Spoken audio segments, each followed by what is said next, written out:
बिस्मिल्लाहिर्रहमानिर्रहीम अस्सलाम वालेकुम रहमतुल्लाहि व बरकातुहू। जी तो स्टूडेंट्स, एक और वीडियो के साथ आपकी खिदमत में हाजिर हूँ। और आज की इस वीडियो के अंदर बच्चों हम 10th class basically mathematics 10th maths जो उसकी एक्सरसाइज है 3.2, एक्सरसाइज नंबर 3.2 आपके पास उसको डिस्कस करेंगे। 10th क्लास मैथमेटिक्स एक्सरसाइज 3.2 और पेज नंबर है हमारे पास बच्चे 56। Page number is 56। अगर कोई बुक ओपन करना चाहता है तो उसके लिए पेज नंबर मैंने बता दिया। जी तो बच्चे आज स्टार्ट करते हैं एक्सरसाइज 3.2 जो बेसिकली वेरिएशन से मुतल्लिक है। Inverse variation and direct variation, मतलब कि आपके पास टू और मोर देन टू क्वांटिटीज का एक दूसरे के साथ हम रिलेशन देख रहे होंगे। आपके पास जो होता है डायरेक्ट रिलेशन आपके पास डायरेक्ट रिलेशन आपके पास एक होता है डायरेक्ट और एक होता है इनवर्स वेरिएशन। डायरेक्ट वेरिएशन ये आपके पास है कि अगर एक क्वांटिटी इंक्रीज हो रही है, डायरेक्ट वेरिएशन क्या हो रही होती है कि अगर मैं एक क्वांटिटी को बढ़ाता हूँ उस क्वांटिटी के इफेक्ट से जो दूसरी क्वांटिटी अगर वो भी क्या हो रही है बच्चे, इंक्रीज, ये होता है आपके पास डायरेक्ट वेरिएशन। ठीक है जी। पॉजिटिव डायरेक्ट वेरिएशन की एक चीज बढ़ाने से दूसरी ऑटोमेटिकली बढ़ रही है।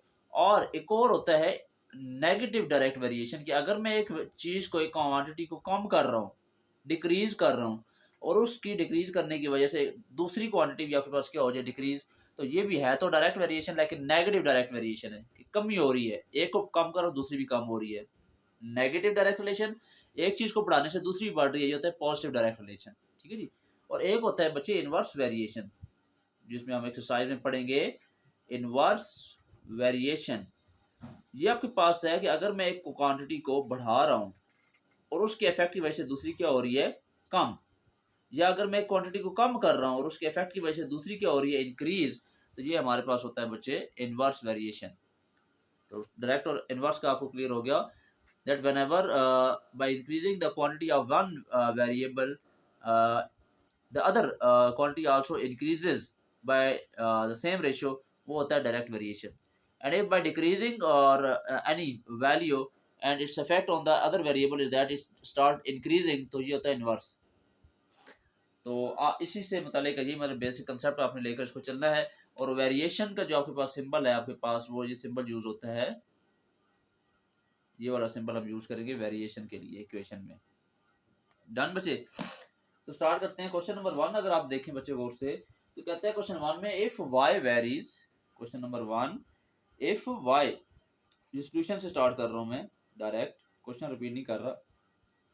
y वेरीज, वेरीज का सिंबल मैंने क्या कहा था बताया आपको, तो हम वो सिंबल डाल लेंगे।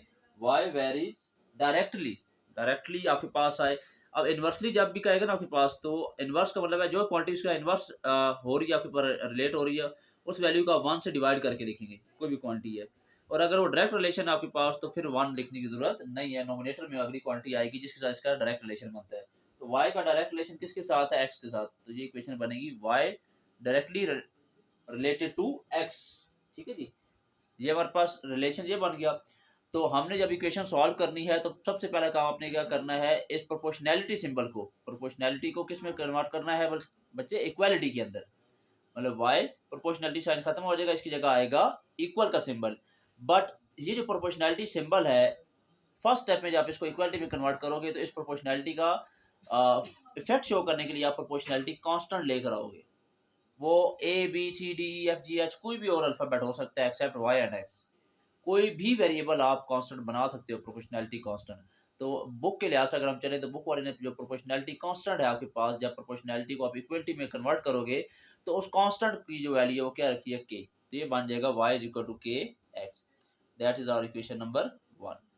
तो हमने सबसे पहले इन क्वेश्चन के अंदर सबसे पहला हमारा जो फोकस होगा वो ये होगा कि इक्वेशन ए जो 1 है, इसमें से आपने इस प्रोपोर्शनैलिटी कांस्टेंट की वैल्यू फाइंड करनी है जो अभी तक अननोन है। तो मुझे अगर ये प्रोपोर्शनैलिटी कांस्टेंट के फाइंड करना है तो बच्चे कैसे फाइंड होगा कि किसके इक्वल पड़ा हुआ है, ये y के साथ कौन सा वेरिएबल था, x मल्टीप्लाई हो रहा था, इधर आके क्या हो जाएगा बच्चे, डिवाइड। तो यहां से मैं k फाइंड करूंगा। अब क्वेश्चन जब मैंने अभी तक जहां तक रीड किया था कि y varies directly as x, इससे आगे उसने क्या दिया हुआ है, and y is, value of y is 8 and value of x is 2। Okay बच्चे, उसने क्या कहा था कि y varies directly with x, तो मैंने वो डायरेक्टली साइन का प्रोपोर्शनलिटी साइन खत्म किया, उसकी जगह इक्वल डाला और प्रोपोर्शनलिटी कांस्टेंट लेकर आया, बन गया y is equal to proportionality sign खत्म k ऑफ x। मुझे अब प्रोपोर्शनलिटी सिंबल फाइंड करना है, इसकी क्या कांस्टेंट की वैल्यू k, x इसके साथ मल्टीप्लाई था k के साथ, y के साथ आगे क्या हो गया डिवाइड। तो अब जो क्वेश्चन में मुझे y की वैल्यू 8 गिवन है, x की वैल्यू 2 गिवन है, वो मैं यहाँ पे पुट करूंगा। ये k की वैल्यू में y की जगह आ जाएगा 8 डिवाइड बाय x की जगह आ जाएगा 2। तो ये कैंसल आउट हो जाएगा आपके पास 2 1 टाइम्स 2 2 4 टाइम्स 8। तो ये मेरा प्रोपोर्शनलिटी कांस्टेंट k की वैल्यू आ गई, यस 4 बचे, डन। अब मैं क्या करूंगा, इस प्रोपोर्शनलिटी कांस्टेंट की जो वैल्यू है 4 वो मैं पुट करूंगा आपके पास, बल्कि इससे आगे आपके पास पहला पार्ट हम सॉल्व करते हैं। जहां तक क्लियर हो गया, हमने प्रोपोर्शनलिटी कांस्टेंट फाइंड कर लिया। अब नीचे देखें पार्ट्स गिवन है डिफरेंट। पहले पार्ट में वो कहता है find y in term of x, find y in term of x, या वो इक्वेशन फाइंड करो जिसमें y और x आपस में क्या हो रहे हैं, कनेक्ट। तो उसके लिए मुझे क्या चाहिए, इक्वेशन नंबर 1 लिखूंगा, फ्रॉम इक्वेशन 1, ये मुझे हेल्प करेगी फाइंड करने के लिए y in term of x। तो y इज इक्वल टू क्या है, k ऑफ x था, y is equal to value of k इधर पुट कर दो, वो क्या आ जाएगी 4x। ये फर्स्ट पार्ट का आंसर है। y in term of x means अगर आप y की वैल्यू फाइंड करना चाहते हो तो x की वैल्यू को आप किससे मल्टीप्लाई कराते हैं, जब 4 से, x की कोई वैल्यू पुट करके जब 4 से मल्टीप्लाई होगी तो हमारे पास क्या आ जाएगा y। So this is basically y in term of x, कि y और x जो है वो आपके पास इन टर्म ऑफ, अगर x की वैल्यू का 4 टाइम्स इंक्रीज कर दोगे तो आपके पास क्या आ जाएगा y। नाउ सेम आपके पास पार्ट नंबर 2h का बच्चे, पार्ट नंबर, इसी क्वेश्चन का यहाँ पे पार्ट नंबर 2 सॉल्व कर रहा हूँ। पार्ट नंबर 2 में आपके पास कहता है find y, find y find करना है when you have given x is equal to 5, x is equal to 5। तो इक्वेशन अब आपने वही यूज करनी है, इक्वेशन जो जहाँ पे आप प्रोपोर्शनैलिटी कांस्टेंट लेकर आए थे, बेसिकली ये वाली टर्म ये यूज होगी आगे वैल्यूज फाइंड करने के लिए। तो first you have to write this equation 1 again, y is equal to k of x। Now we have to find the value of y, then we have both the values of k and x. Constant is fixed, that we have already found, that is equal to 4. We will place the value of k as 4 into what is the value of x that is given in this particular part, that is 5. So after multiplying 4 with the 5, we will get the value of y as 4 5 times 20. Done bache? Now we are moving toward part number 3, the last part of question number 1, in which we have to find the value of now x. We have to find x when y is equal to, yes, 28। तो आपको पता है हमें वही equation use करनी है आपके पास same, जहां पे हमने प्रोपोर्शनलिटी साइन खत्म करके ना इक्वालिटी जब लाई, प्रोपोर्शनलिटी कांस्टेंट और इक्वल का सिंबल डाला था, तो वो पार्ट इक्वेशन जो 1 थी उसी को हम यूज करेंगे, that is y is equal to k of x। We have to find the value of x, so what we have to do, we have to move this proportionality constant on the other side of the equation। तो x find करने के साथ k constant multiply हो रहा है, इधर y के साथ आके हो जाएगा divide, we will have the value of x। तो सिमेट्रिक फंक्शन है, आप x लेफ्ट पे लिखो राइट पे लिखो कोई फर्क नहीं पड़ता, तो मैं x पहले लिख रहा हूँ इस साइड पे, is equal to y, what's the value of y 28 divide by what's the value of k, the value of k will remain same, that was 4। so after division we will get the value of x as 4 1 times 4 4 7 times 28, so our value of x will become equal to 7। Done बच्चे? तो ये basic आपके पास concept था। आपके पास इस पूरी question के जितने भी एक्सरसाइज के क्वेश्चंस हैं वो सेम पैटर्न पे सॉल्व होंगे। So now we are moving toward question number 2, जो है वो सेम पैटर्न पे है बच्चों, आपने वो खुद ट्राई करना है। Now I am going to solve 2 to 3 more parts in the video, ताकि आपको थोड़ा आइडिया हो जाए जनरल, बाकी सबका कंसेप्ट सेम है। जैसे अब क्वेश्चन नंबर 3 है, we are going to solve question number 3, page number 56 अगर रीड करें, क्वेश्चन में कहता है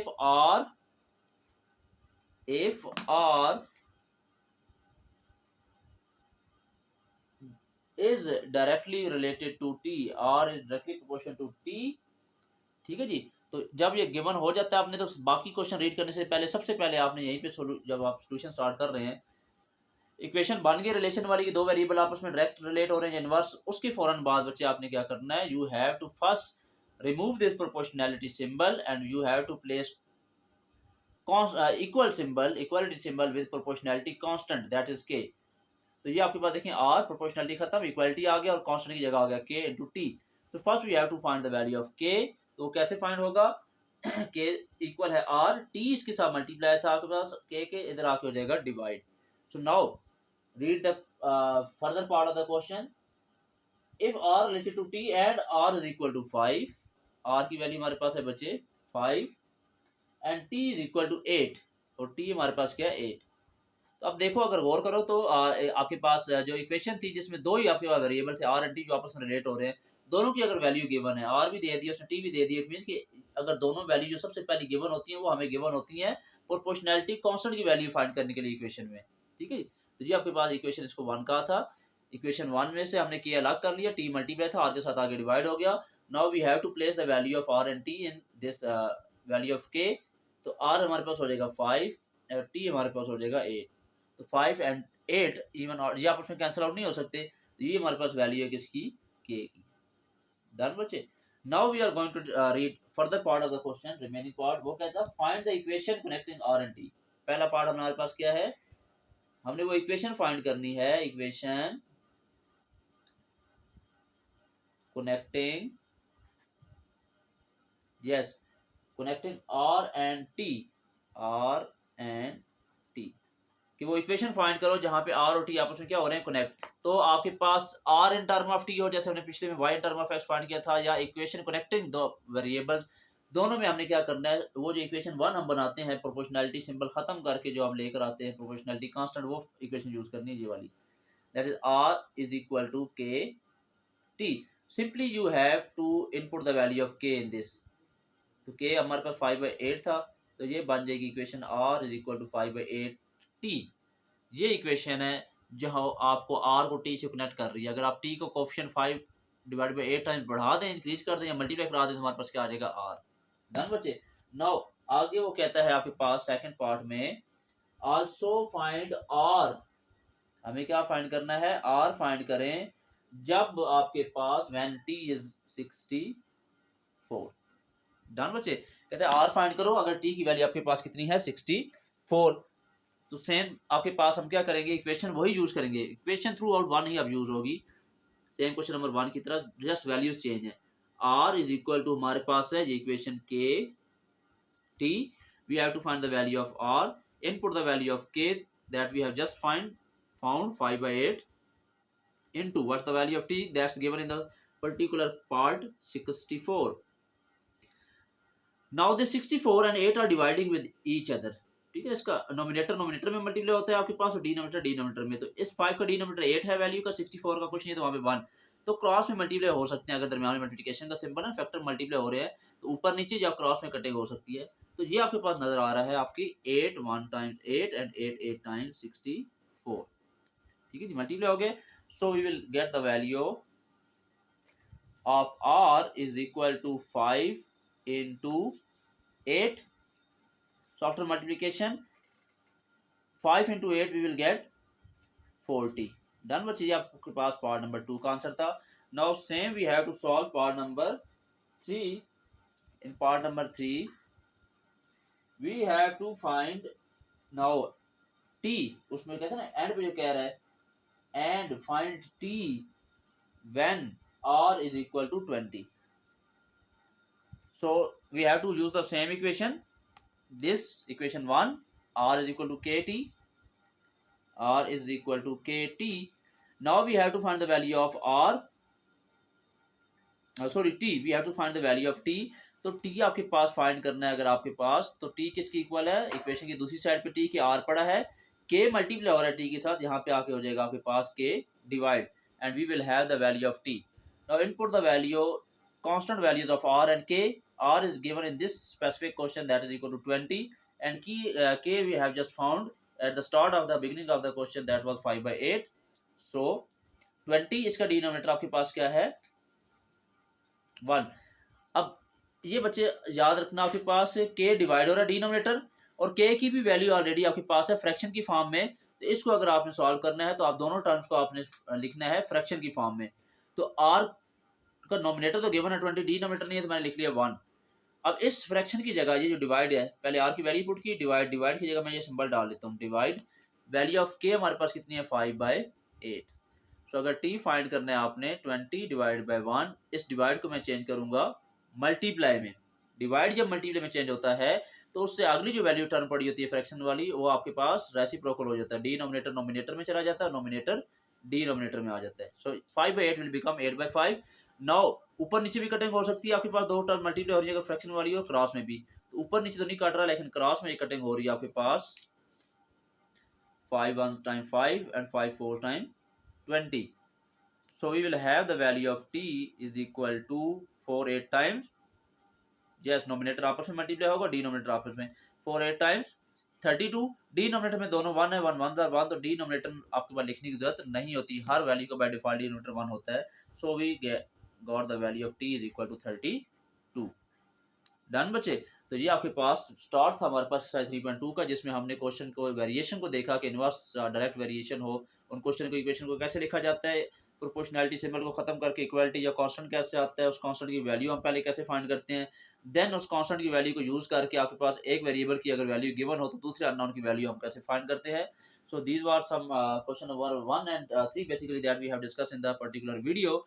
नाउ अगर मैं बाकी रिमेनिंग पार्ट भी डिस्कस करूँ तो वीडियो थोड़ी सी ज़्यादा लेंथी हो जाएगी और आपके पास भी वो थोड़ी बोरिंग हो जाएगी, इस कॉन्सेप्ट समझ नहीं आएगा, हेक्टिक हो जाएगा काम। तो आप क्या करें, आपके पास रिमेनिंग पार्ट करवाने से पहले आपके पास इन्हीं क्वेश्चन की जो मैंने आपको क्वेश्चन सॉल्व कराए इनकी प्रैक्टिस करें ताकि आपके कंसेप्ट क्लियर हो जाए। सो एक और पार्ट जो है सिर्फ आपके पास इस एक्सरसाइज का हम लेकर आएंगे, जिसमें मैं 2 से 3 क्वेश्चन और आपको डिस्कस कराऊंगा, सॉल्व कराऊंगा। बाकी रिमेनिंग तमाम parts based on the same concept, तो उनकी प्रैक्टिस आपने खुद करनी है। So students, it was all from today's video. If you have liked the video, must share this video and with your friends, like this video and also do not forget to subscribe the channel. So मेरी next video आने तक अपना बहुत सा ख्याल रखिएगा, दुआ में याद रखिएगा and keep practicing the question. Thank you so much students.